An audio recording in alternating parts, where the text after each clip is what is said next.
नमस्ते, मी एक नन्हा सितारा आहे. माझे नाव सृष्टी किरण नरोटे. मी इयत्ता 3री मध्ये शिकते. माझ्या शाळेचे नाव जिल्हा परिषद प्राथमिक शाळा कवठे. मी एक कविता सादर करणार आहे. कवितेचे नाव माझं झाड. उंच उंच आहे झाड, देतं सावली थंडगार. उंच उंच आहे झाड, देतं सावली थंडगार.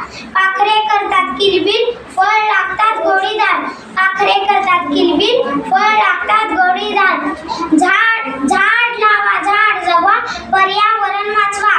झाड माझा मित्र. झाड म्हणजे निसर्गाचा श्वास, देतं आम्हाला ऑक्सिजन खास. झाड म्हणजे निसर्गाचा श्वास, देतं आम्हाला ऑक्सिजन खास. पाऊस आणायला मदत करते, मातीची धूप थांबवते. पाऊस आणायला मदत करते, मातीची धूप थांबवते. झाड तोडू नका कधी, झाड लावूया रोज नवी.